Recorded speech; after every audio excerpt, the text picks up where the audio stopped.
Listo. Les voy a compartir, vamos a resolver, vamos a hacer una dinámica diferente con esta clase porque el día de hoy lo que quiero que hagamos es que partamos este tema en base a un caso. Es un caso bastante interesante que todavía no sé el desenlace, ya les voy a contar un poquito acerca de los detalles y también decirles de que estamos habilitados para el arbitraje internacional de la Red Académica de Patología y Medicina Bucal. Entonces, eso es algo que no tuvieron en la edición anterior y es una experiencia muy enriquecedora. Entonces, permítanme un par de minutos para poder compartirles.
Ok, listo.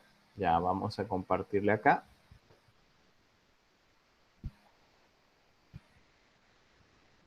Vamos acá, ¿no? Perfecto. Vamos a compartir aquí y listo. Solo que me confirmen por audio si me escuchan bien, se ve mi presentación, si todo está en orden. Sí, doctor. Ok, perfecto. Entonces, tenemos aquí que vamos a hablar acerca de las lesiones rojo-azuladas y lo que vamos a hacer es ver pues una serie de lesiones que están asociadas como el hemangioma, el granuloma piógeno, el granuloma periférico de células gigantes, la eritroplasia, el sarcoma de Kaposi, la anemia perniciosa y también lo que son las hemorragias. Son un grupo heterogéneo de patologías que tienen en común que tienen ese aspecto violeta, rojizo, que es característica de estas lesiones rojo-azuladas. Entonces tenemos de que las lesiones rojo-azuladas, si los colores nos están diciendo algunas características relevantes. Por ejemplo, si las lesiones van cambiando de color conforme un tiempo, nosotros pensamos más en lesiones hemorrágicas. O si las lesiones se mantienen estables con un color determinado, pueden ser en relación a los vasos que están involucrados, pero también la profundidad que estos puedan tener. Lesiones que pueden ser un poco más rojas, nos pueden indicar procesos inflamatorios en desarrollo, o nos pueden también hablar de un contenido vascular un poco más superficial. O por lo contrario, nos pueden hacer referencia a una lesión potencialmente peligrosa de la cavidad oral, como es el caso de la eritroplasia. Entonces vamos a ver este caso, el caso de Miró. Este es un artista muralista muy poco, digamos de que no tiene ese respaldo o muy marcado de diferentes artistas, porque el problema de los retratos de Miró es que no tienen un nivel de complejidad muy alto y son extremadamente costosos.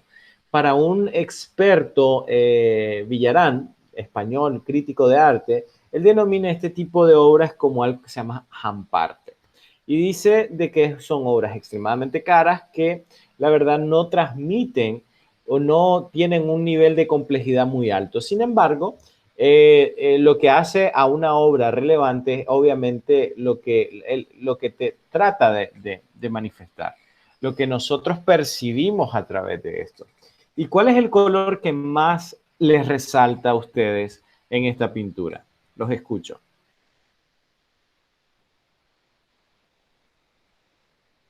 El amarillo. Ok, ¿alguien más? El Rojo. rosado rojo. El Ahora, rojo. si ustedes se fijan, el rojo es un color que está prácticamente presente en todos los diferentes estratos, ¿no? Está como si dividimos en planos el cuadro, tenemos el fondo amarillento que tiene varios aspectos rojizos, la parte negruzca tiene varios colores y el rojo también se ubica ahí, ¿no? El rojo es uno de los colores bastante llamativos y eso nos puede hacer referencia a qué nos estamos enfrentando. Recuerden que el color nos ayuda a poder tener una idea de las lesiones que están presentes. Entonces, aquí tenemos una pintura de Kubin.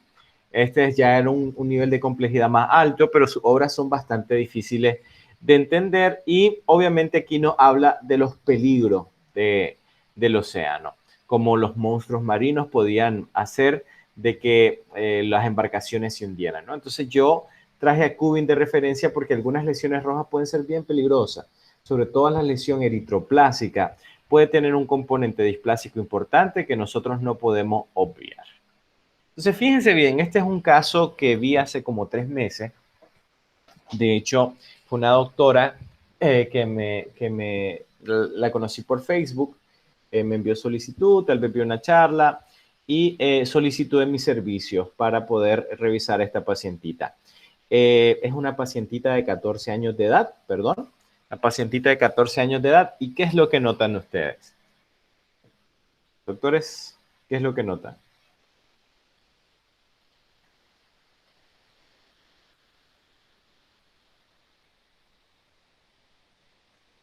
¿Qué es lo que notan? La parte lateral de la lengua se ve como azul. Exacto. ¿Qué otra cosa notan? Es la misma vista, pero o sea, en dos perspectivas diferentes. Solo está a un lado de la lengua, pero tenemos dos fotografías que nos hablan de la misma perspectiva de la lesión, pero en un ángulo distinto. Es unilateral, completamente unilateral la lesión. Está como inflamada. Bueno. Hinchado. También se ve hinchado. Quiero que me digan, acuérdense que nosotros tenemos en nuestra presentación de caso una rutina, ¿no? Donde hay una serie de aspectos a desarrollar. Tenemos lo que serían los datos de la historia clínica, los datos faltantes, lo que serían los exámenes de laboratorio, algún examen complementario para realizar, el estudio histopatológico si lo tuviéramos, en este caso no lo tenemos todavía, y también tenemos pues lo de pensar en los diagnósticos diferenciales, el presuntivo y el plan de tratamiento. Entonces quiero que hagamos esa dinámica de desarrollo para resolver el caso, porque vamos a empezar, esto ya lo han hecho 5 veces, así que ya tienen una idea de por dónde tienen que empezar a resolver un caso. Adelante, los escucho.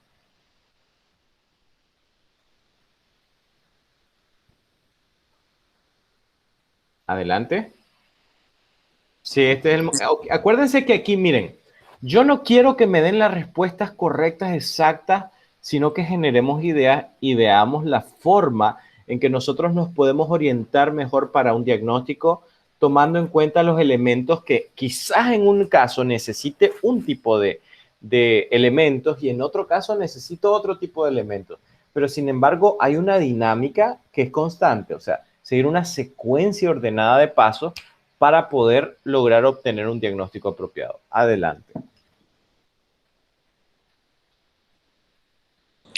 Bueno, primero serían los datos generales, ¿no? Ok, pacientita de 14 años de edad, sexo, entonces vamos anotando. Entonces, si quieren, vamos haciendo eso, ¿no? Vamos anotando los datos que tenemos. Pacientita de 14 años de edad, estudiante de secundaria y no hay ningún antecedente médico personal de relevancia.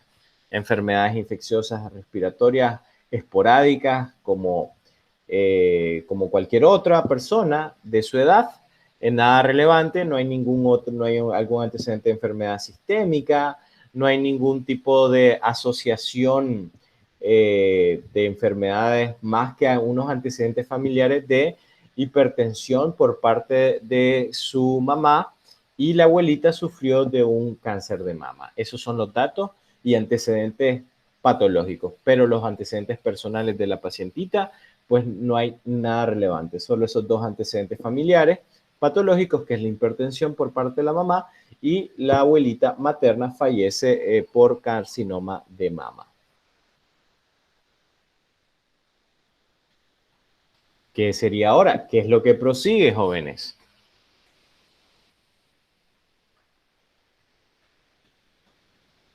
La historia clínica. La historia clínica. Bueno, ¿a qué nos estamos enfrentando? Bueno, pero lo que acabamos de decir es la historia clínica. Datos generales es una parte de la historia clínica. Historia clínica está dividida, estructurada en la siguiente manera. La anamnesis, que es el interrogatorio, la evaluación de los signos vitales, el examen físico, que va acompañado del examen clínico, los exámenes complementarios, el diagnóstico, el plan de tratamiento. Entonces, Historia de la lesión. Cuando me dice historia clínica, es algo muy amplio. Ok, seamos un poco más específicos. Excelente, Norman. Esa pregunta que usted nos hace es excelente, porque no es lo mismo que a mí me digan que esto apareció hace 3 días, que a mí me digan de que esto tiene 6 meses de evolución. No es lo mismo. Entonces, la historia de la lesión es algo sumamente importante que siempre debemos de preguntar. ¿Por qué? Porque eso me va a mí a establecer hacia qué rumbo de diagnóstico yo pudiese llegar a tomar para establecer este diagnóstico al final y al cabo. Entonces, en primer lugar, tenemos de que es una lesión que tiene 6 meses de evolución. Comenzó como un pequeño, aproximadamente, empezó como un pequeño abultamiento que con el tiempo se fue haciendo más grande hasta tener estas dimensiones. Después del tercer mes, la lesión ocupó este tamaño y no progresó sin cambios durante los siguientes 6 meses. O sea, ¿qué significa? Tenemos una lesión que empieza poco a poco a crecer, luego se detuvo y se ha mantenido estática por 3 meses más. ¿Qué otra cosa les interesaría a ustedes saber?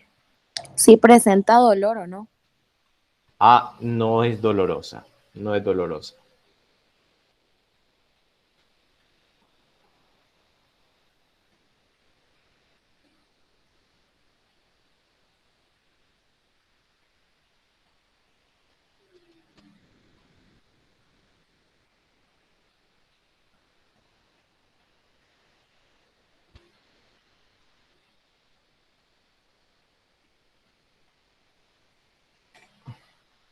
Ajá.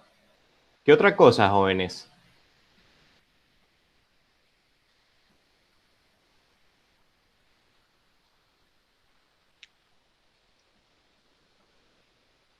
Los exámenes complementarios, doctor. No, pero, ¿por qué se me fue hasta allá?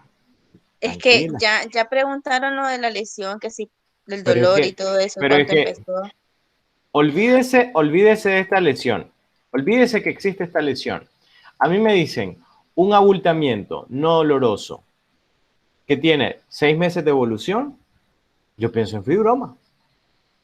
Pero solo tienen 2 datos. O sea, de los datos que me han preguntado, solo hemos recabado 2. Recuerden que si nosotros vamos a hacer una interconsulta o lo vamos a referenciar al paciente, nosotros necesitamos tener la mayor cantidad de datos de la lesión posible. Porque si yo parto desde la base de 2 datos, abultamiento, borde lateral de la lengua, asintomático, usted búsquelo y va a encontrar, o sea, fibroma va a ser una buena posibilidad. Y sin embargo, con una característica que tenemos aquí en la lesión, pues es claro de que no se trata de un fibroma. Entonces, sobre la base de eso hay que tomar más datos.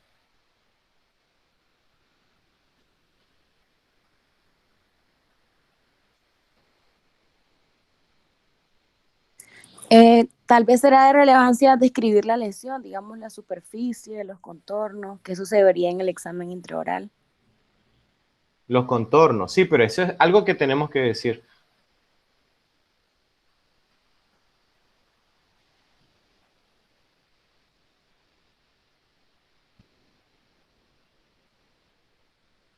¿Qué otra cosa?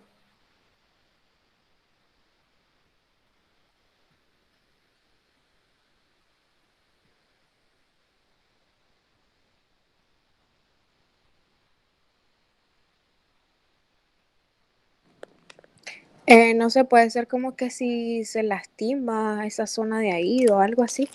No, pero es que estamos, a ver, tenemos que tener un orden.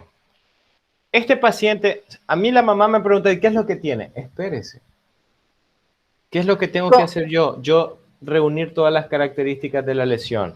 ¿Qué características tiene una lesión? Acuérdense de la hoja de reporte de caso clínico. Teníamos que hablar, muy bien decían, de la historia de la lesión. Tenemos que hablar de las características de la lesión. Tamaño, cantidad, fluctuación, resistencia, bordes, ya dije color, movilidad, sensibilidad. Todos esos datos a nosotros nos van a ayudar para poder establecer un mejor diagnóstico. El color es... Ajá, escucho. Ajá. No, nada, doctor. Ok. Vamos a poner color violeta, más de 4 centímetros de tamaño. Es una lesión fluctuante y vaciable. Esos dos datos son muy importantes, fluctuantes y vaciables. Y el dato de que cuando yo lo presiono, la lesión cambia de color, es un dato que no lo voy a obtener, no se ve ahí, pero es algo que se consigue cuando se explora la lesión. Es una lesión vaciable y fluctuante. Si decimos que es fluctuante, que tiene un contenido. Y si decimos que es vaciable, es que ese contenido se desplaza al presionarlo hacia algún espacio específico. Si cambia de color, es probablemente porque el contenido se va a un sistema de drenaje que la lesión misma ha creado. Si digo que es asintomática, o sea, no dolorosa, no sensible, entonces ya con eso yo ya tengo más elementos para tener una sospecha diagnóstica. Pero yo no puedo partir de la base de 2 datos. Con 2 datos es insuficiente. Patología oral es demasiado amplio para que con 2 datos yo lo pueda saber. Recuerden que diagnosticar una carie o enfermedad periodontal quizás es fácil, pero una patología oral requiere todo un protocolo de evaluación porque demasiadas lesiones se parecen entre sí. Ok, ¿quedamos claros con ese punto de recopilar la mayor cantidad posible de los datos? Sí, doctor. Ok, perfecto. Yo les digo ahora, ¿qué es lo que prosigue? Ya tengo la evaluación de la lesión. Ya tengo los datos de la lesión. Ahora, ¿qué es lo que procede?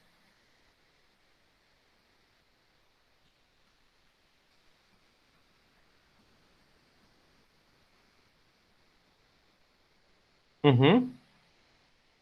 Ahora sí los exámenes complementarios. ¿Y el inicio de la lesión dolía o siempre fue asintomática? Apareció así, de repente y comenzó a crecer. No, no dolía, así que para contestarle su pregunta, no dolía de inicio. No, no ha habido un momento de dolor específico. Ok, exámenes complementarios. Ok, si ya no puedo extraer más información, adelante. ¿Qué exámenes complementarios voy a enviar? ¿Cuál va a ser el examen complementario que vamos a designar?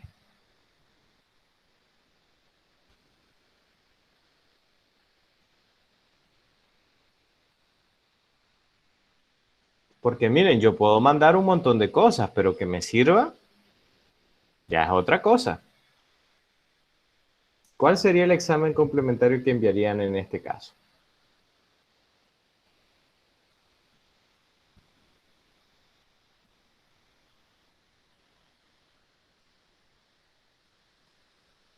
Una biopsia primero para descartar si hay algo maligno. Ah, ok, pero aquí viene lo otro. Usted, Auri, porque creo que fue Auri que me preguntó o me hace la observación. Estoy en lo correcto, fue Auri, ¿verdad? Sí, Ok, listo. Toda regla, Auri, ¿cómo dice esa famosa frase? Toda regla, ¿qué ¿qué es, tiene? doctor? Toda regla, ¿qué tiene? Toda regla tiene su...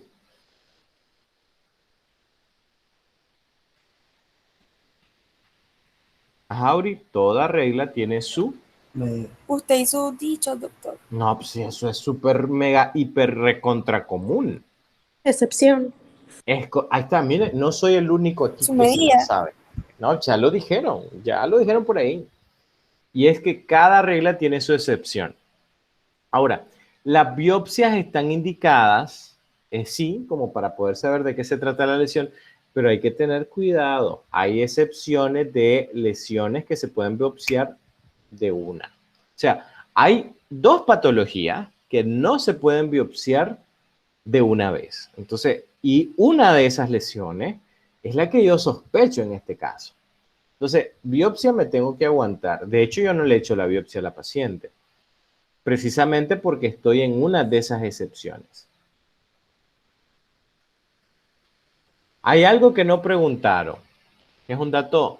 Este dato, por decir así, no afecta el diagnóstico, pero sí da un reflejo de qué mal manejamos las patologías en nuestro país.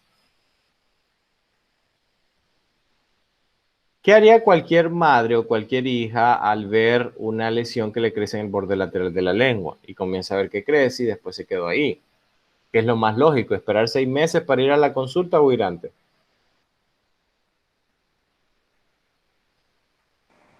Irante. Claro. Y fueron antes, donde un odontólogo. Y el odontólogo le hizo 3 administraciones le inyectó algo que no saben los familiares qué es para ver si mejoraba y la lesión no mejoró. ¿Qué pregunta ustedes se van a hacer en ese momento cuando les cuentan esa historia? ¿Algún hábito? No, hábito no. O sea, si le dice, sí, fuimos donde un doctor, le inyectó 3 veces para ver en 3 momentos diferentes, No, para a ver lo si que me mejoraba refiero, y no mejoró. ¿Qué a lo pregunta que me les? refiero es que ¿por qué no iba antes si la lesión inició hace No, 6 meses? no, es que O sea, ella me decía, sí fue, o sea, o sea, yo no fui el primero en revisarla por la lesión, fui el tercer odontólogo que revisó a la pacientita. Pero hubo uno, el primero, el que le inyectaba algo en la lengua, pero ellos no saben qué cosa era. Doctor, ¿y la Dígame. lesión era palpitante? Sí, nosotros hacíamos una compresión en la parte posterior de la lengua, sí pasaba eso. Pero con el solo hecho de que sea vaciable,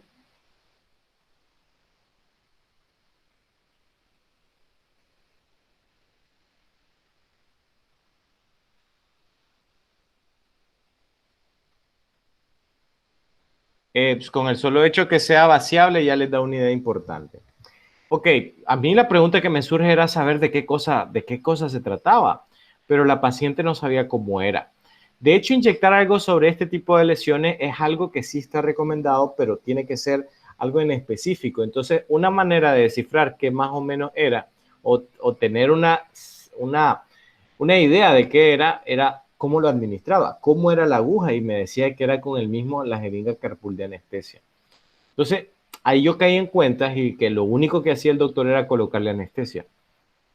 Y la lesión no mejoraba, porque obviamente le colocó a una lesión así anestesia, no va a mejorar. Porque esto, o sea, la anestesia no es un tratamiento para nada.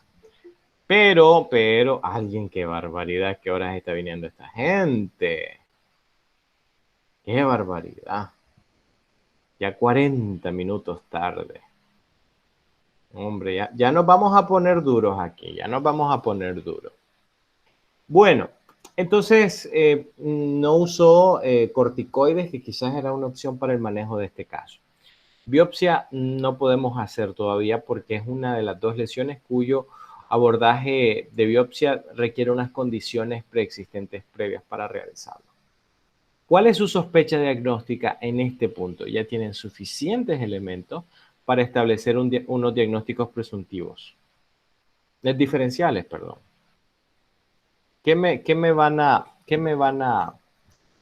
ofrecen de diagnósticos diferenciales? Y los diagnósticos diferenciales se obtienen desde la base de las características clínicas, la clínica y la historia, la anamnesis. Si confrontan estos 2 elementos, entonces ustedes ya tienen algo sobre lo cual pensar. Así que los escucho. Jennifer Méndez ya la acepté. Ya está aceptada.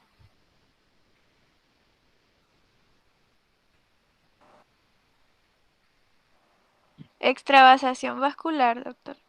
Extravasación vascular, eso me suena a hemorragia. Pero para hacer una hemorragia se transforma en un hematoma.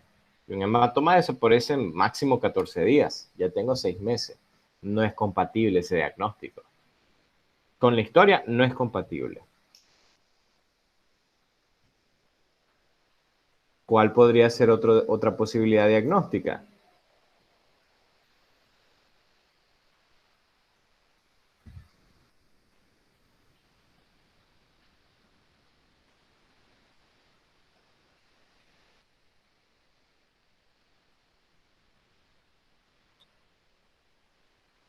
Ajá, chicos. ¿Qué otra cosa podría ser? En el chat pusieron hemangioma, doctor. Ah, esa es una buena posibilidad. Claro que sí. El hemangioma es una buena posibilidad. ¿Por qué? El tiempo de evolución, la fluctuación, lo vaciable, palpitante, la ubicación también, porque miren, es bien difícil, bien complicado que encontremos un hemangioma en el paladar duro. Pero en la lengua, vasos sanguíneos proliferativos, hay una gran posibilidad de que eso sea el diagnóstico. Es un diagnóstico presuntivo. Y como uno sospecha de un hemangioma, entonces uno tiene que hacer una evaluación previa y una premedicación, por ejemplo, con ácido tranexámico antes de hacer lo que sería la biopsia. Ahora, como estas pacientitas no son de Managua, aunque la revisé en Managua porque vienen de San Rafael del Sur, allá por Montelimar, entonces había que preparar a la paciente, pero iniciamos una terapia local con corticosteroides esperando de que la lesión se reduzca de tamaño. ¿Por qué? ¿Por qué quiero que se reduzca? Los corticoides reducen el tamaño de la lesión, más no la eliminan. ¿Por qué creen ustedes que le mandé esa terapia por unos 3 meses? ¿Qué es lo que estoy buscando?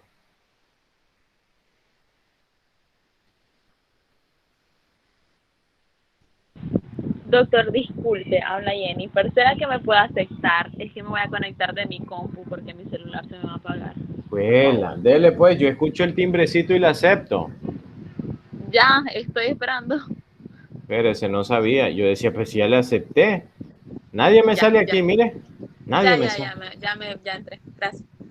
Pues si ni hice nada. Pero bueno, listo. ¿Por qué? ¿Por qué le mandé 3 meses corticosteroides tópicos a esta paciente? No sistémicos, tópicos. ¿Qué ando buscando yo? ¿Alguna idea por ahí?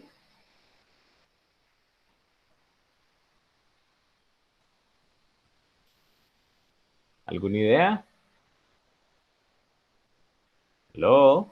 Que baje la hinchazón.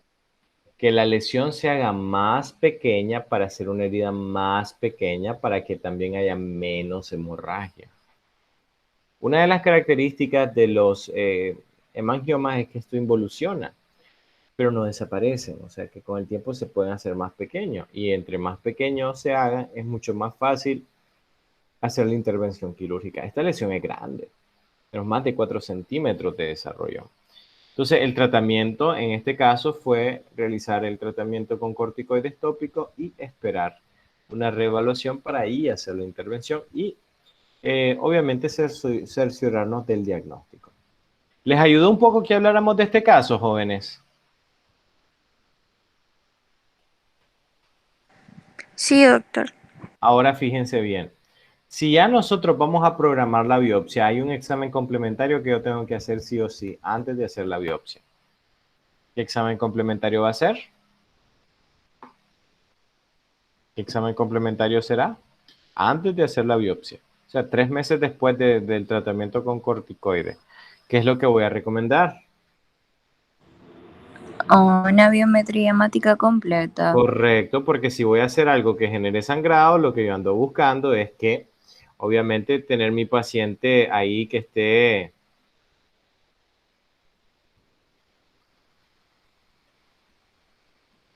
Sí tenemos que tomar en cuenta eso, ¿no? Bien. Entonces, aquí un poquito de la parte histológica. Pregunto, ¿ven algo aquí atípico? ¿Hay algo que les interese acá? ¿Algo que puedan reconocer? ¿Ven algo ahí o no logran ver nada todavía?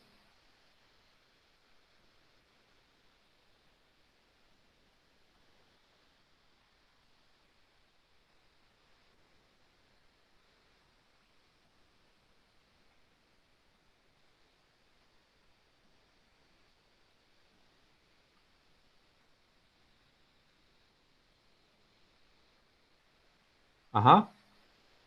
¿O no ven nada todavía?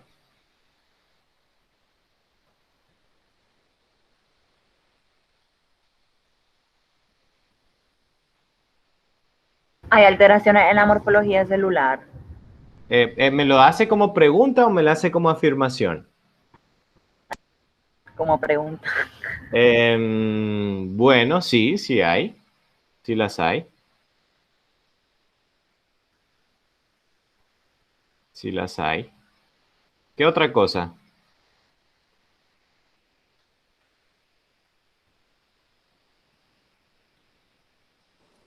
Los espacios, puede ser. Ah, tal vez haya acantosis, correcto. ¿Qué otra cosa ven?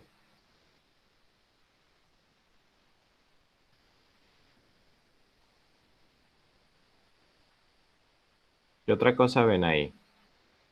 Nada más. Si todavía hay grupos que no ven nada, o hay compañeros que no ven nada, pues necesitamos ese cursito de reconocimiento rápido. Entonces vamos a irnos primero acá. Yo Vamos. tenía algo, pero es que acuérdese de que le pedíamos la clase de histología porque no le entendíamos bien. Pero no Sí, sé si es que las células epiteliales están como separándose. Yo había leído la otra algo como intracelular, pero no, el término de la separación de las células epiteliales es el que no recuerdo ahorita. en el PENFIGO hablamos de los desmosomas y esa separación celular. Bueno, esto ya les había comentado hace un momento. Creo que todavía no se había conectado, que estoy organizando en 2 semanas una sesión presencial para que veamos casos de cortes histológicos a color con material físico, para poder hacer ese tipo de reconocimiento. Entonces, eso es algo que yo estoy gestionando para buscar el espacio, para poder hacerlo quizás un día que tengamos sesión, pero antes, ¿no? O sea, no a las 6, pero tener esa sesión presencial. Entonces, aquí tenemos estas lesiones que se conocen como lesiones vasculares congénitas, que es el caso del hemangioma, y tienen, pues, es el resultado de la combinación de diferentes componentes, y algunos de sus elementos, pues, son, por ejemplo, una mezcla entre arterias, vénulas y capilares. Este puede crecer con el paciente, que puede tener esa característica desde el punto de vista de las malformaciones vasculares, o un hemangioma, por decir así, convencional, va a crecer mucho más rápido. Los que están relacionados a una malformación congénita, como lo pueden notar acá, nos señala de que este puede ser pobremente circunscrito y probablemente las lesiones vasculares puedan incluso afectar el hueso. Doctor, disculpe, no le entendí pobremente qué. Circunscritos. Ok. Tenemos que también los que son hemangiomas verdaderos son lesiones que sí son circunscritas y muy rara vez van a afectar el hueso. También tenemos de que estas pueden estar asociadas a algún tipo de daño a nivel de tejido conectivo y el otro no necesariamente va a ser originado en daño a nivel de tejido conectivo. La evolución de las lesiones de hemangioma usualmente puede ser una evolución espontánea. Y lo que tenemos, los defectos vasculares congénitos, por ejemplo, no evolucionan. Y no tienen una envoltura que permita nosotros ubicarlo focalmente.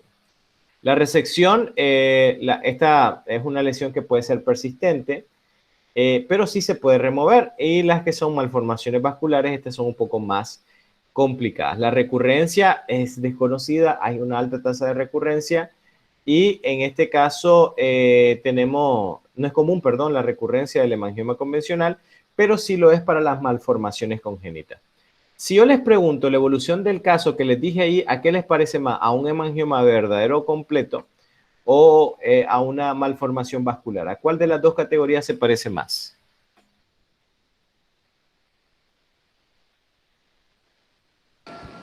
El hemangioma.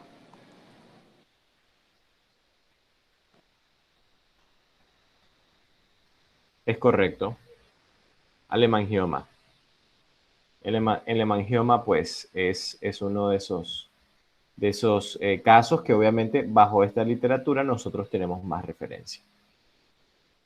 ¿Qué tipo? Esto ya de el Cawson, que es uno de los libros esencial de patología oral y médica. ¿Qué creen que sea? ¿Un hemangioma o una malformación vascular?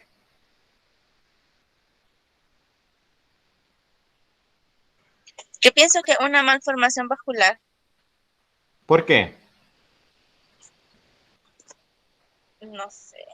Yo también, ahí salía como Mágico. que Ajá. ¿Sí?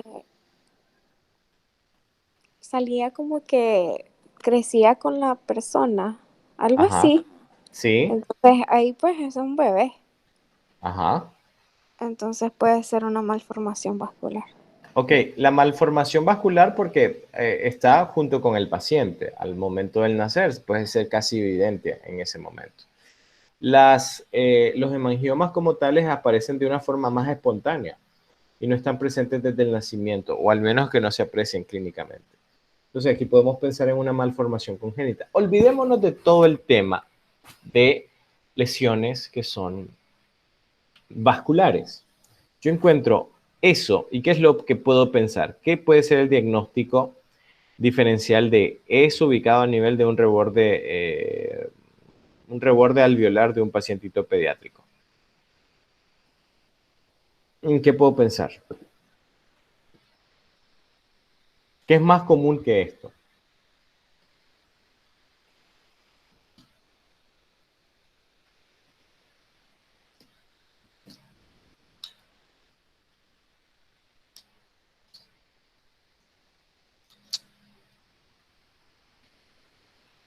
Ajá.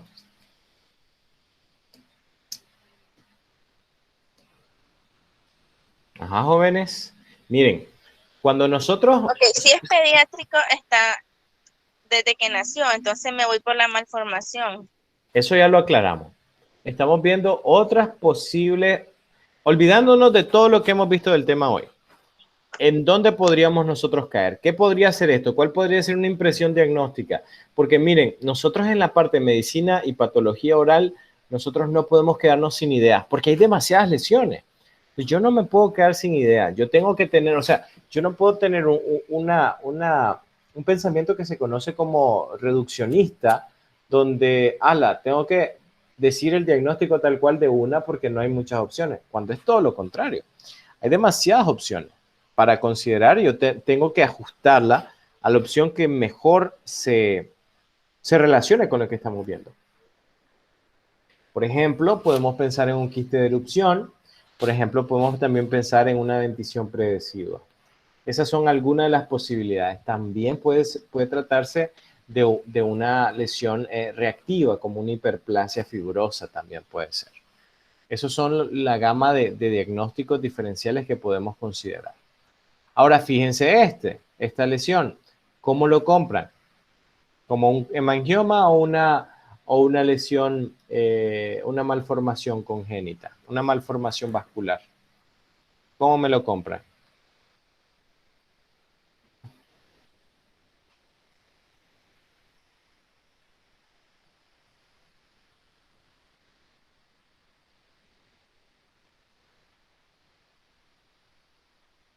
Ajá.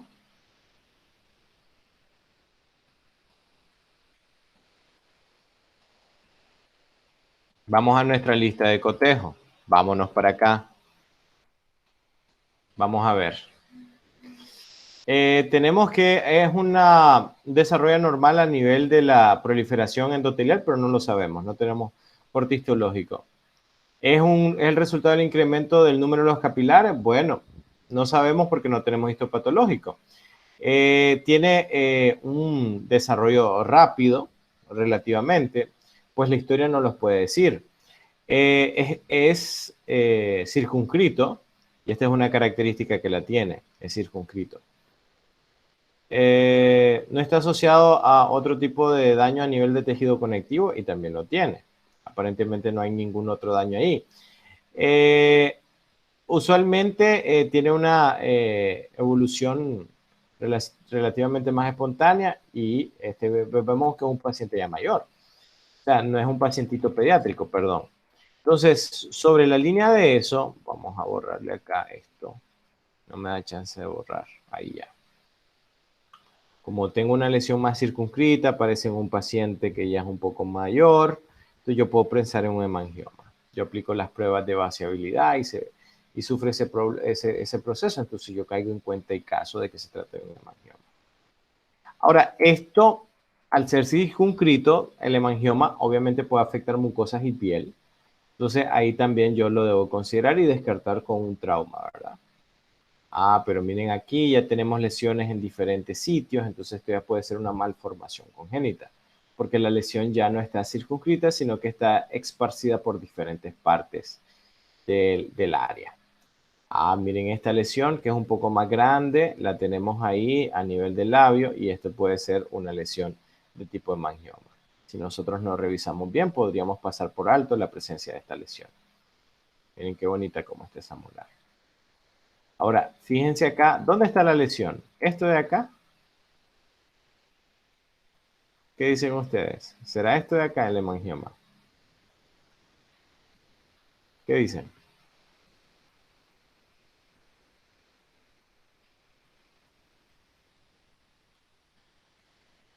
¿Será esto de acá el hemangioma? Pregunto. No, doctor. ¿Dónde está el hemangioma entonces? No hemangioma. No. En la parte de arriba. En esta Por los zona. molares. En esta zona. Aquí tenemos la lesión de hemangioma. Aquí. Entonces hay que también saber diferenciarlos muy bien entre una y otra lesión. A veces eso no se notaría si no revisamos el fondo del surco. Por eso es que también tenemos que aprender a hacer una evaluación completa de las mucosas. Ahora miren, esto me lo compran como un hemangioma o como una malformación congénita. Una malformación. Porque es más irregular, difusa. Entonces, incluso podemos estratificar la lesión en segmentos. Entonces, esto puede ser una malformación congénita. Doctor, Dígame, ¿y esta? un hemangioma se podría confundir con una encía inflamada. Lo que pasa es que el tipo de vasos por el calibre no permitiría una lesión de ese tipo. A menos de que tengamos, por decir así, ¿quién sí se puede confundir con un hemangioma? Un granuloma piógeno. No sé Doctor, si en lengua. Sí, doctor. ¿Qué? ¿Este? La probabilidad de un hemangioma en el paladar, ¿cuánto es? Es bastante más raro, los defectos vasculares congénitos son más comunes porque obviamente el paladar tiene vasos sanguíneos. Pero ya como un hemangioma, como una lesión como esta, ya es bastante más raro por el calibre de los vasos. Recuerden que el paladar es menos irrigado que el piso de la boca, así que por eso la posibilidad de un hemangioma es más raro, pero los defectos vasculares es más probable en términos comparativos. Ok, aquí tenemos, ¿esto es compatible con un hemangioma o con una malformación vascular? Hemangioma. Con un hemangioma. ¿Cuál puede ser un diagnóstico diferencial? No me digan fibroma. ¿Cuál puede ser el diagnóstico diferencial? Mucosele. Ah, un mucosele, pero que ha estado traumatizado, ¿no? Un quiste de retención mucoso, pero que ha sufrido un trauma. Ok. Ups, vamos a ver ahí si se nos borra. Ahí, listo. Y esto, ¿cómo lo asocian? Una malformación. De hecho, esta malformación congénita tiene un nombre bien específico. Y el nombre de esta malformación congénita se conoce como rosácea. Rosácea. Ahora, hay un defecto muy parecido a este que tiene un color que puede ser pardo, café, oscuro, marrón inclusive, o hasta verduzco, que es el nebus azul oscuro. Entonces, ese nebus tiene este aspecto, pero cambia el color. Perfectamente se puede ver así, pero cambia el color. Es un color más amarillento, café, parduzco. El nebus. Doctor, Diga. la rosácea siempre se presenta así. No, la rosácea. Yo tengo No. rosácea, pero yo no tengo esas lesiones, solo que mi cara siempre está roja, pero no es así. La rosácea, cuando tenemos las manchas, ya es que hay tipos de rosácea. Hay desde las formas leves hasta las más graves evidentes. Entonces, así tenemos las lesiones que sí son evidentes de esa manera. No hay que confundir con un rash cutáneo, por ejemplo. Si tienen algo que comentar, por favor, activando su micrófono. Por favor, active su micrófono y nos comenten. Doctor, ¿cuánta probabilidad hay de que un hemangioma salga en el piso de la boca? Es bastante común. No, o sea, hablando de común, bueno, para contestar esa pregunta tenemos que irnos nosotros a un estudio que abarcó el estudio del doctor Jeffrey Bowcutt de 1986, cuando evaluó cuáles eran las lesiones orales más comunes, sin incluir caries y enfermedad periodontal.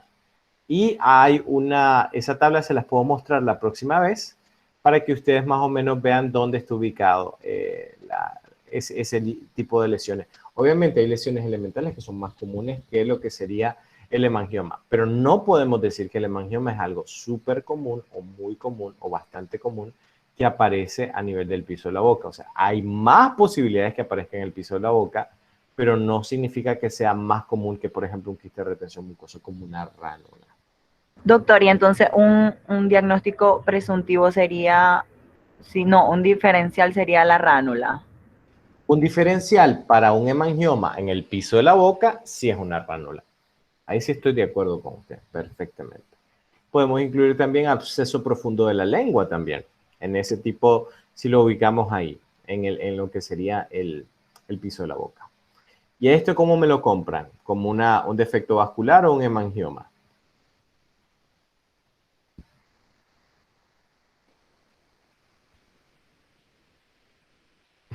¿Cómo me lo compran? Defecto vascular, doctor. ¿Por qué? Porque no es, se me olvidó la palabra, de que la forma no es tan circunscrita, pero mírenlo ahí, vamos a ver si podemos borrar. Vamos a ver si nos da chance de borrar. Sí, miren. Está bien localizado. Esto es compatible más con un hemangioma que un defecto vascular. Y aquí tenemos, miren ¿con qué lo confunden?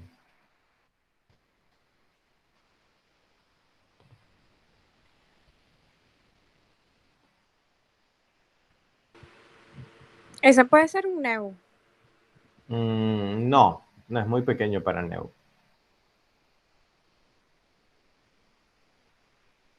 ¿Cómo sabe? O sea, sí se puede parecer, ahí voy a aclarar, pero hay una prueba que nosotros realizamos para poder descartar de que se trate de una mancha.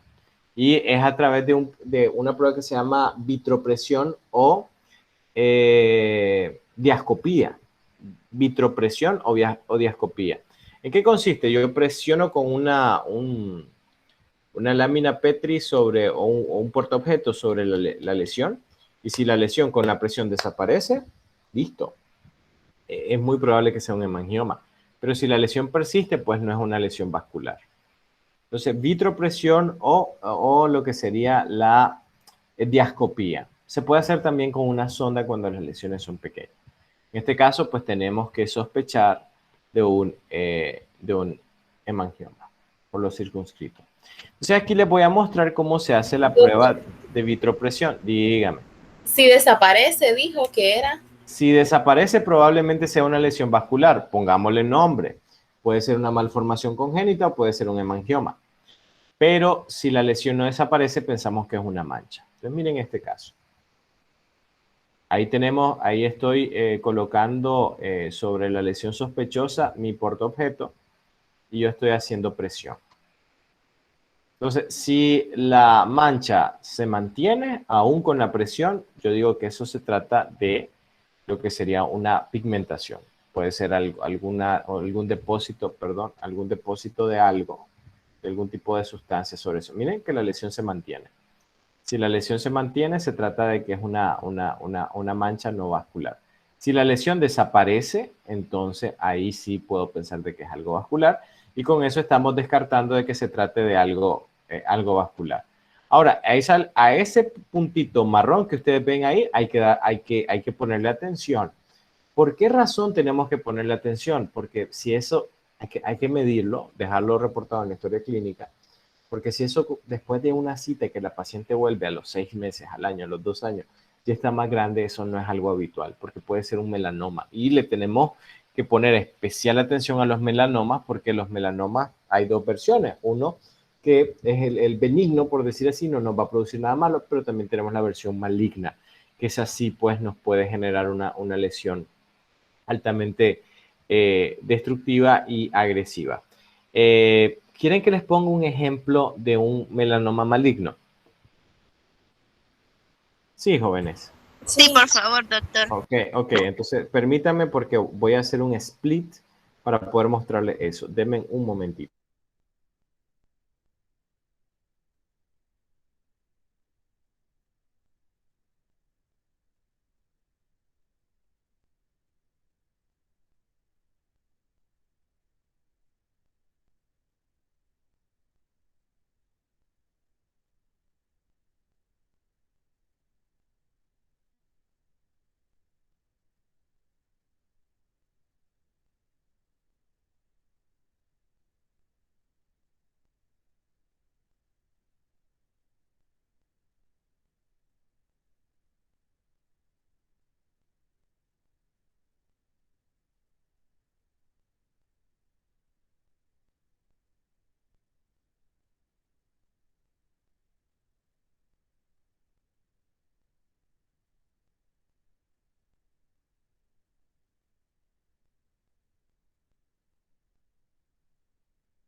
Ya se los voy a presentar.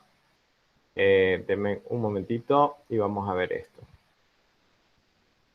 Ok, aquí tenemos, este es un caso que presentó la doctora Montescuadra. Fíjense qué cosa más interesante. Tenían un paciente, que le realizaron una paciente que le estaban haciendo una rehabilitación oral completa. Esta pacientita que le estaban haciendo la rehabilitación oral completa tenía una pequeña mancha oscura en lo que era la encía. Y el tratamiento de esta paciente duró alrededor de unos 14 meses, desde que la extracción de los implantes y todo lo demás. Y miren, teníamos una pequeña mancha que conforme fue avanzando el tratamiento se fue haciendo más grande y abarcaba tanto la parte vestibular como la parte lingual. Fíjense cómo la lesión se iba haciendo cada vez más grande. Y aquí le hicieron una rehabilitación oral completa. Y aquí este es un claro ejemplo de lo que puede pasar cuando nosotros tenemos mal calibrados nuestros objetivos. ¿Cuál fue el objetivo del equipo de odontólogos que atendió a esta paciente? Entregarle su rehabilitación oral. ¿Pero de qué le sirve? Si cuando ya le tocó a la atención con la doctora Escuadra, prácticamente el diagnóstico fue de un melanoma maligno y la paciente en menos de un año falleció. ¿No me creen? Bueno, les voy a compartir lo que sería este video para que ustedes lo vean y tengan de referencia eso que les estaba contando para que ustedes lo vean. Y eso es cómo la labor odontológica puede llegar a ser bien negligente cuando nosotros solo estamos pensando en, por ejemplo, la parte de nuestro tratamiento de rehabilitación y nos olvidamos de que la integridad de las mucosas es sumamente importante. Y si una mancha está creciendo solo porque no duele, no debería ser criterio suficiente para decir de que no requiere ser tratada. ¿Estamos de acuerdo, jóvenes? Les compartí ahí la charla de 1 hora y 20 y tantos minutos de la doctora Monse Escuadra. ¿De acuerdo, jóvenes? Sí. Sí, doctor. Sí, doctor. Ok, perfecto. Entonces recuerden que un aliado importante para ustedes es la vitropresión o lo que sería la endoscopía. La sonda les ayuda mucho, lesiones pequeñitas ideal, pero es mejor con el portaobjeto. Les va a encantar cuando lo hagan con el portaobjeto. Luego tenemos lo que es el granuloma piógeno y tenemos ahí una diferencia entre lo que es el granuloma piógeno y el granuloma periférico de células gigantes. Vamos a desglosar un poquito lo que sería ese concepto de la patología que dice granuloma periférico de células gigantes. Células gigantes son células de gran tamaño que se pueden apreciar ante el microscopio y se le llama granuloma periférico porque este se ubica alrededor del hueso. No confundir con la contraparte que es precisamente el que afecta internamente o dentro del hueso. Entonces, fíjense que el granuloma piógeno tiene unos factores etiológicos bien interesantes. Por ejemplo, tenemos que puede ser por un trauma o una irritación local y que es modificada por el consumo de hormonas o cambios hormonales y también el consumo de sustancias. Este está localizado principalmente en la encía, pero puede aparecer en cualquier parte de la mucosa blanda o móvil. Histopatológicamente vamos a encontrar una hiperplasia, una granulación y vamos a encontrar una producción granulomatosa. Con el tratamiento, la excisión quirúrgica y también puede ser removida lo que sería la membrana periodontal. Las recurrencias de la lesión pueden ser recurrentes y no tienen un potencial maligno. Eso es el granuloma piógeno. Luego tenemos lo que sería el granuloma periférico de células gigantes. Probablemente está asociado a un trauma o una irritación local y no está relacionado ni a lo que serían las hormonas o sustancias. Es una lesión que es exclusiva de la encía y aparece anterior a lo que serían los primeros molares. Vamos a encontrar hiperplasia, fibromatosa con células multinucleadas y no hay una granulomación o un proceso granulomatoso inflamatorio. Por eso es que lo histopatológico es súper importante porque este tipo de datos me los va a poder arrojar. No hay un proceso granulomatoso inflamatorio. El tratamiento de la excisión quirúrgica y también se tiene que eliminar el periósteo y también parte de la membrana periodontal. Y son recurrentes y no tienen una potencialidad maligna. Prácticamente la diferencia está con ciertos estímulos generadores y también los aspectos histopatológicos que se encuentren. Por eso el granuloma piógeno y el granuloma periférico de células gigantes son buenos diagnósticos diferenciales entre sí. Entonces miren acá, esta lesión aparece por delante de las molares y tiene pues el aspecto rojizo inflamatorio típico del granuloma piógeno o granuloma periférico de células gigantes. ¿Por qué nosotros necesitamos hacer la biopsia? Porque con eso vamos a saber si se trataba de un granuloma piógeno o una lesión de células gigantes. Pero aquí hay mucha posibilidad de recurrencia si no hacemos algo.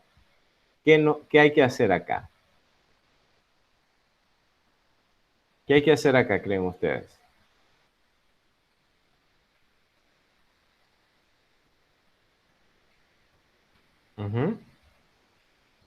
¿Qué hay que hacer ustedes, creen ustedes?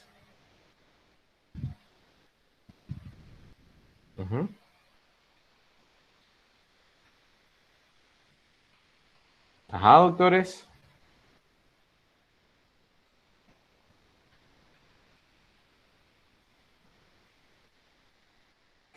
¿Qué hay que hacer? Hay que hacer un estrecho seguimiento periodontal. Miren, aquí tenemos el típico caso del granuloma periférico de células gigantes, pero también es una lesión bastante más grande. Y los tamaños de las lesiones me están dando una idea. No son contundentes, pero me dan una idea. Normalmente los granulomas centrales de células gigantes son más grandes que los granulomas piógenos. Dato importante a considerar. Y, como bien lo decíamos antes, puede aparecer principalmente el granuloma piógeno en cualquier área de la mucosa móvil. Así que es más común el granuloma piógeno en la encía que, por ejemplo, en algún tipo de mucosa, pero es posible, ¿no? Mucosa blanda, ¿no? Suave. Ahí también tenemos, miren, una lesión. Fíjense que probablemente se extirpa esta lesión en este caso y no haya recurrencia. ¿Por qué creen ustedes que es probable que no se dé recurrencia en este caso? Sin embargo, en este caso yo puedo eliminar la lesión y puede haber recurrencia. ¿Qué factor diferente hay en ambos casos? Uh-huh.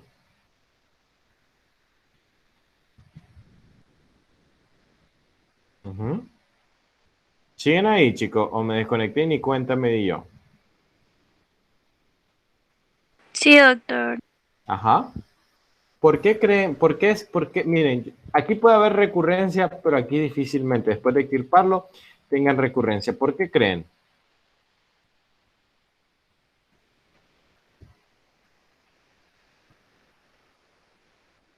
Doctor, ¿tendrán algo que ver las piezas dentales? Ah, vamos a la literatura. Miren, aquí está. Miren, aquí ¿qué es lo que tenemos? Prioritariamente tenemos que a nivel de la encía, pero puede estar traumatizado cualquier zona. El periférico es exclusivo de la encía, pero fíjense aquí otra cosa. El tratamiento, la excisión del periósteo o la membrana periodontal. La excisión del periósteo y la membrana periodontal. ¿Por qué decimos que, bueno, en los dos casos, por qué decimos de que es muy probable de que aquí haya recurrencia? Porque probablemente yo corte esto, haga la excisión de esto, pero desde los dientes. Pero aquí, ¿qué pasó? Yo extirpo esto, los dientes ya no están, probablemente la recurrencia sea menor, porque si no tengo lo que sería mi ligamento periodontal, la membrana periodontal, probablemente se no aporte a las nuevas células, porque el origen puede estar ahí. Pero la recurrencia quizás, si es que se llega a dar, puede ver con la parte del periósteo. ¿Se entendió, jóvenes? ¿Por qué? Sí, doctor. Ok. Entonces, esto es lo que nosotros vamos a encontrar en las lesiones. Aquí, rápidamente, ¿qué es lo que encontramos? Desde la base, esto que es acá, ¿qué será esto? ¿Qué será esto? ¿Qué es esto? Esto que vemos aquí, en esta parte de acá. ¿Qué tejido básico es? Que este mismo tejido básico de acá. ¿Qué tejido es este? Básico. Son 4 los tejidos básicos. ¿Qué tejido básico es?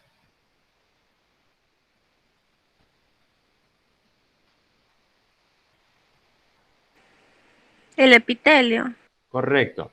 Esto es el epitelio, esto es el tejido conectivo. Si ustedes se fijan, prácticamente la lesión tiene poquísimo epitelio, que es lo que está formado el cuerpo de la lesión, tejido conectivo. Y aquí que ustedes ven, no sé qué, como que si ven que una raíz de algo, un tejido se proyecta hacia lo que sería la lesión. Fíjense bien. Quiero que noten esto. Vamos a poner aquí mi... Ya no pude quitar el puntero. Vamos con pluma. Vamos a ver el colorcito blanco, está bien.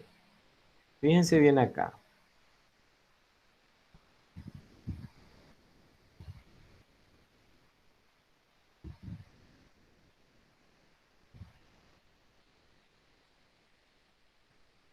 Fíjense bien, fíjense que si ustedes hacen un corte de la lesión aquí, aquí y acá, y extirpan todo esto, ¿qué es lo que está? Está la raíz de la lesión aquí, también, porque esto viene del periósteo de la encía. Entonces, si ustedes no lo cortan, ¿Qué es lo que va a pasar después de un tiempo? Va a haber recurrencia. Va a haber una recurrencia de la lesión. Entonces, permítanme, les voy a compartir un caso. Denme chance. Voy a presentárselos. Vamos a descartar esto y vamos a ir a esa parte de ese caso.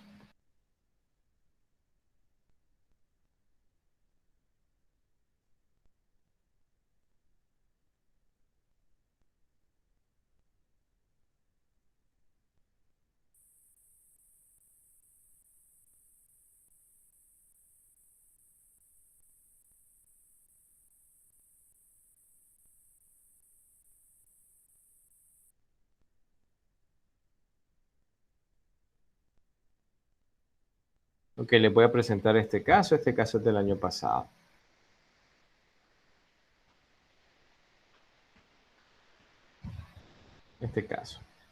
Este caso me invitaron a resolverlo los exalumnos, los ya ahora doctora Laura Matus y doctor Ernesto López.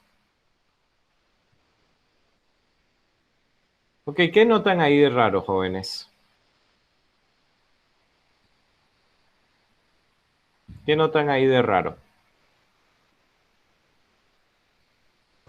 Entre el lateral Ajá. y el canino. Ok, bueno, muy bien. Díganme qué cosa es esto. ¿Qué cosa es esto que les voy a señalar aquí? ¿Qué es esto? Los gránulos de Fordyce. Correcto, gracias, granulitos de Fordyce.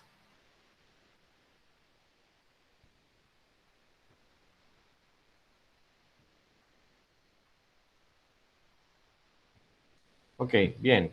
Sí notaron esto, ¿verdad? ¿Cierto? Sí. Miren acá. Miren acá la lesión que tenemos. Este pacientito lo manejaron periodontalmente pensando que era un absceso periodontal, no mejoró. Le hicieron una biopsia y en el 2018, lo miden en el 2020 y la lesión reapareció.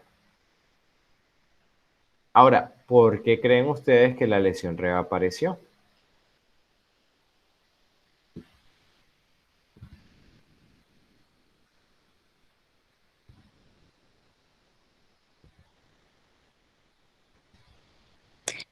Por lo que había explicado anteriormente con lo del corte, que pudo reaparecer.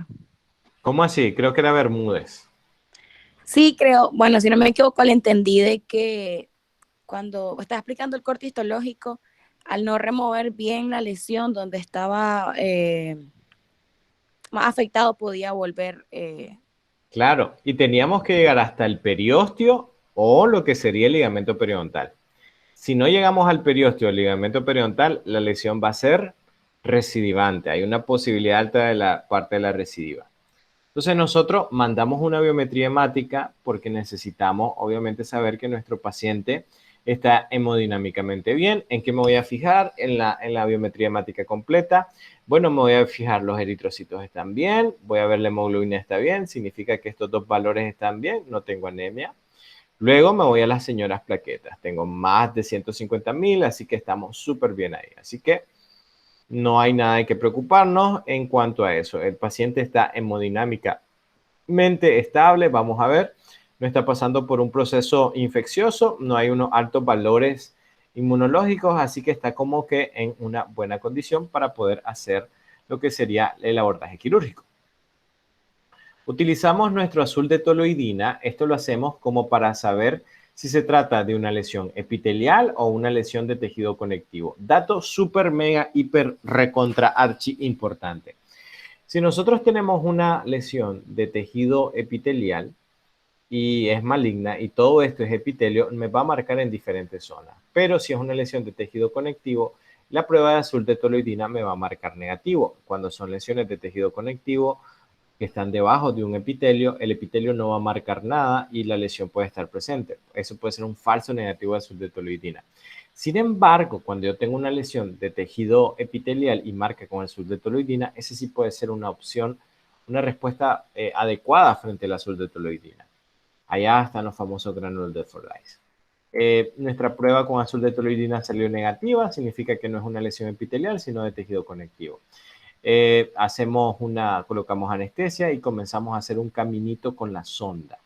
Este caminito que vamos a hacer con la sonda, que hacemos diferentes perforaciones en la encía, es como para guiarnos para llegar hasta el periósteo.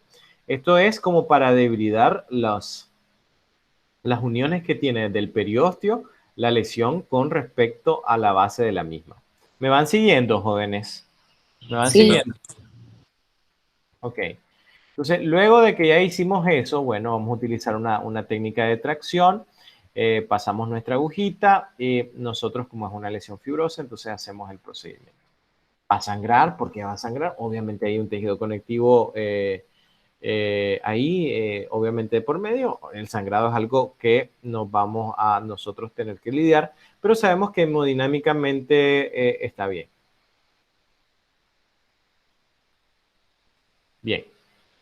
Entonces, luego de tener la lesión ahí, hacemos tracción sobre la misma para poder fijarla. Y ahí comenzamos a hacer nuestra descarga con el bisturí. La idea de la remoción es poder llegar hasta el periósteo para remover completamente. Y después terminamos de debridar con nuestra sonda, utilizamos algún otro tipo de cureta en la zona.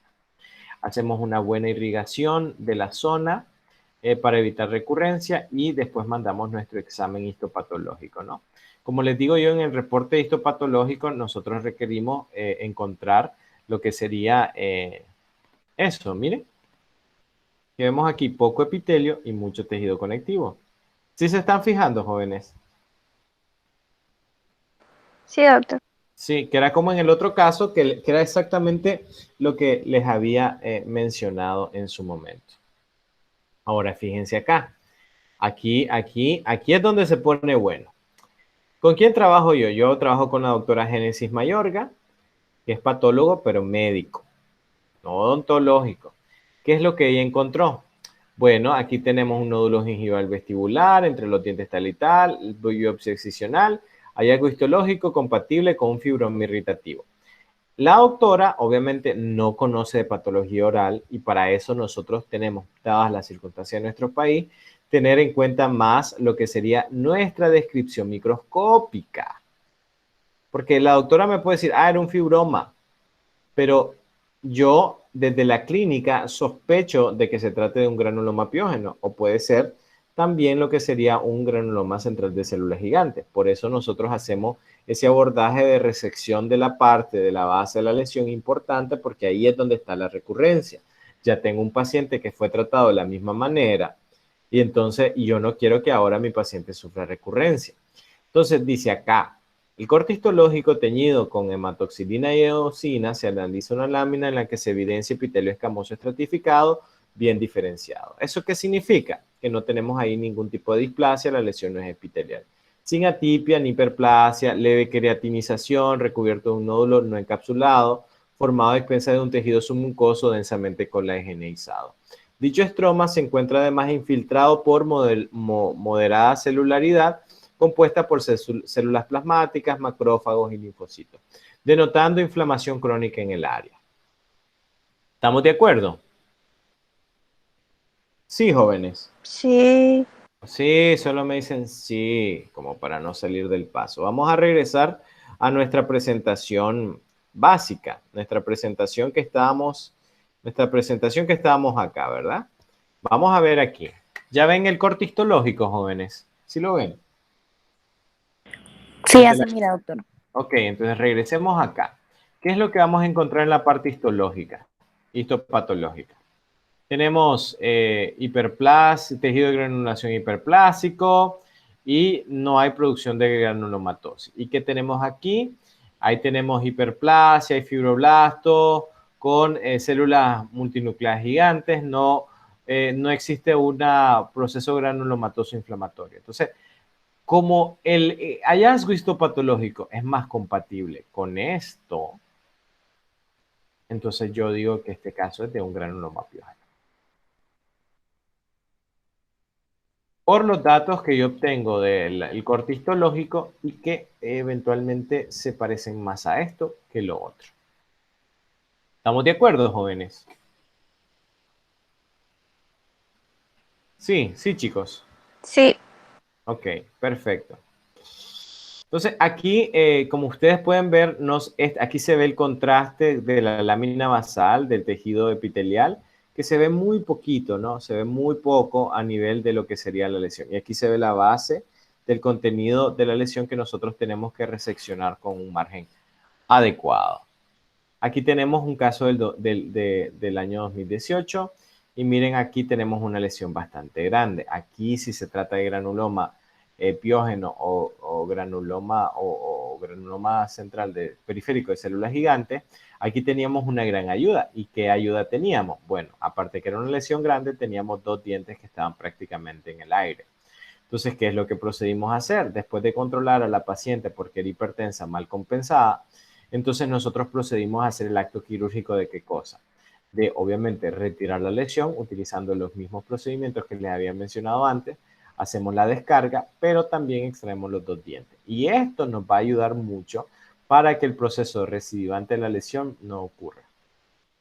Entonces, hacemos la extracción de los 2 dientes, hacemos un adecuado curetaje, hacemos también una limpieza apropiada en el periósteo y con eso será, suficiente. Pero aquí tenemos la ventaja de poder hacer la extracción cuando se pueda. Y ahora, no se extrañen mucho que granulomas piógenos se asocien a dientes que tengan algún grado de movilidad. No con eso se tienen que extirpar todos los dientes. Hay una técnica del doctor Johan Johnson, el cual establece que cuando él tiene la duda de que él encuentra granuloma periférico de células gigantes, él, para salir de la duda y no para tener que perder los dientes, extirpa la lesión, hace un alisado de lo que sería el periósteo, extrae los dientes, limpia un poco lo que sería el hueso alveolar, no toca el ligamento periodontal, solo quita lo que sería todas las inserciones de las fibras de Sharpey y reinserta los dientes. La verdad, yo no me atrevería a hacer eso, no me siento con la suficiente evidencia científica para hacerlo, pero el doctor ha tenido muchos casos de éxito porque se ha especializado en esa zona. Pero yo se los comento como anécdota, pero todavía yo no me atrevería a hacer algo así, a menos de que, como en este caso, pues tenemos que hacer las extracciones porque son mandatorias. Entonces, ahí tenemos, por ejemplo, un ejemplo de granuloma de células gigantes, un poco más aplanada, pero las presentaciones pueden ser múltiples. Luego tenemos lo que son las eritroplasias. Las eritroplasias se parecen a las leucoplasias en algo. ¿En qué se parece las eritroplasias a las leucoplasias? ¿Qué se parece, jóvenes? Las leucoplasias a las eritroplasias. ¿En qué se parece?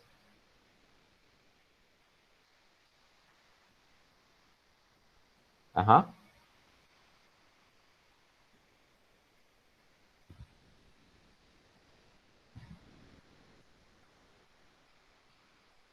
Uh-huh.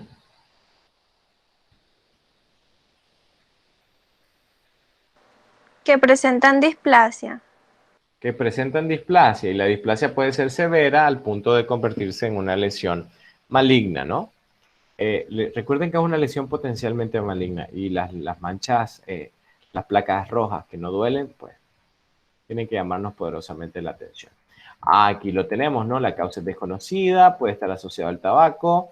La edad típica es entre los 50 y los 70 años, pero esto empieza desde, pues, temprana edad hasta generarse una lesión evidente. Hay lugares de mayor sitios, por ejemplo, todo lo que tiene que ver, estos 3 sitios que son piso de la boca, lengua y zona retromolar. ¿Qué son estos 3 sitios? ¿Qué son estos 3 sitios? El triángulo de la muerte. Correcto, correcto. Entonces tenemos también que puede afectar el paladar blando. Histopatológicamente, la mitad de las eritroplasias ya son carcinoma. El 40% ya es un carcinoma in situ, o sea, a punto de convertirse en carcinoma, y solo el 10% puede ser una displasia o leve o una displasia moderada. La biopsia es algo que se recomienda mucho en este caso, así que ustedes tienen un parche blanco que no se desprende, asintomático, no le den mucha vuelta, hagan lo que sería una biopsia. El azul de toluidina funciona mejor con lesiones blancas que con lesiones rojas, pero cuando tenemos la lesión eritroplásica vale la pena hacer este tipo de pruebas. Si nos vamos al libro del doctor Pingborg y nos vamos a la parte de la histopatología de las eritroplasias, vamos a encontrar aquí que la presencia de los elementos metálicos como una corona puede ayudar a desencadenar este tipo de proliferación a nivel de los epitelios.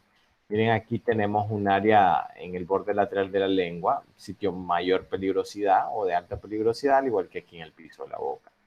Y aquí tenemos esta tabla que ustedes ya bien lo conocen, de este libro famoso del doctor Antonio Vascones del año 2003, donde se habla del cáncer y el precáncer oral. Y aquí nos habla de lesiones que son lesiones leucoplásicas delgadas homogéneas sin ningún tipo de conversión maligna, hasta tenemos lesiones que pueden ser leucoplasias verrucosas proliferativas que tienen un alto potencial de malignidad, siendo el LVP pues la lesión potencialmente maligna con mayor capacidad de hacerlo. Sin embargo, fíjense que muy cerca de él está la eritroplasia. Así que prácticamente tener eritroplasia es ya estar en el punto sin retorno, pero es bueno hacer la biopsia mandatoria en estos casos y ver si se trata, porque fíjense bien, la mitad de los casos reportados son carcinoma, el 40% casi ya se están convirtiendo en carcinoma y solo algunos son displasias moderadas. Aquí tenemos el diferente, esto ya es más actualizado, este es del Causon, donde vemos el desorden o los desórdenes orales potencialmente malignos. Y ahí podemos ver cómo la eritroplasia y la leucoplasia están en relación al Reino Unido, pues como las lesiones que son las puntas de lanza en las lesiones potencialmente más peligrosas. Y fíjense que, ¿cuál es el riesgo de transformación maligna? Entonces, tienen varios tipos de displasia y aquí, por ejemplo, la eritroplasia decimos de que tiene un alto potencial de malignidad.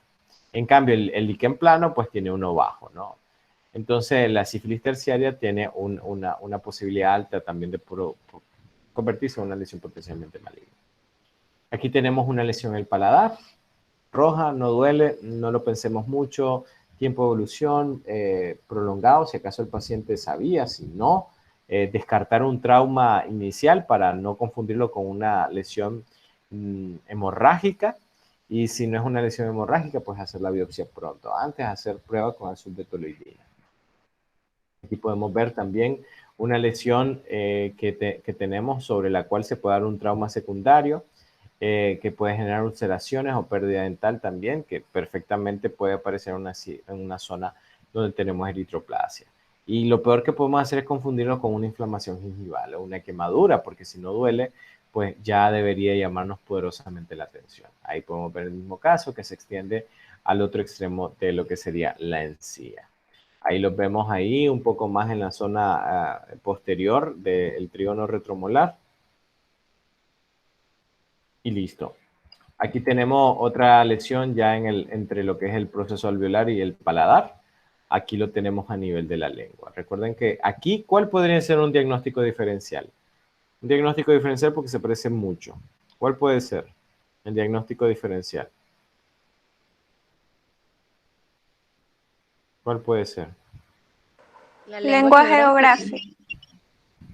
La lengua geográfica. Sí, correcto. La lengua geográfica puede ser un buen diagnóstico diferencial. Luego tenemos una lesión que se llama el sarcoma de Kaposi. Pero antes, quiero saber si vamos claros hasta dónde vamos. ¿Vamos bien? Nos quedan 10 minutos de clase. Quiero saber si van bien con lo que hemos descrito. Sí, doctor. Ok, entonces vamos a ver, Auri, hagamos una recapitulación de lo que hemos hablado hasta el momento. Dígame 3 cosas de las que rescatamos hasta el momento de la sesión del día de hoy. Adelante, Auri, dígame.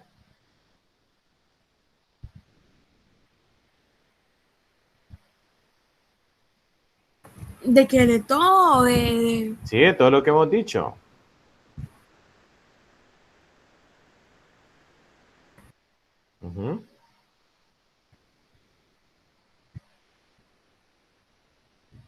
Ajá, de algunas 3 cosas que usted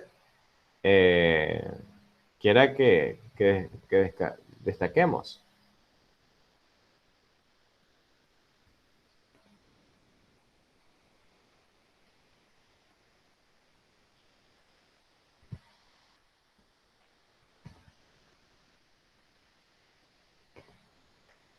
ya pueden probar lo del video, Auri. Ya prueben el video a ver si lo pueden reproducir.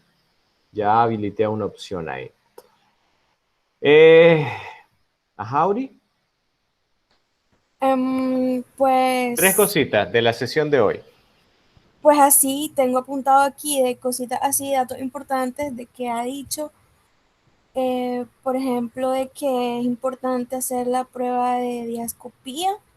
En lesiones vasculares que Las nos lesiones confundan. vasculares, sí, para Ajá. descartar, pues, si no es una lesión vascular. O Si una desaparece, pigmentación. es una lesión vascular, si no desaparece es Es muy una mancha. probable que sea una lesión vascular. Y si no desaparece, puede ser una mancha, una acumulación ahí de elementos pigmentantes, que puede ser un melanoma, y hay que tener cuidado con la versión maligna, medirlo y ver la evolución. ¿Ok? ¿Qué más, Auri? También en la recidiva de las, ay, ¿cómo era eso?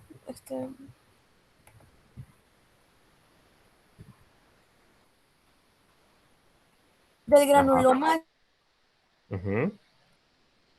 célula gigante y granuloma piogénico, Sí. que siempre es importante retirar, al hacer el corte, retirar hasta el periósteo. Ujú. Muy bien, porque si no tenemos una alta tasa de recidiva.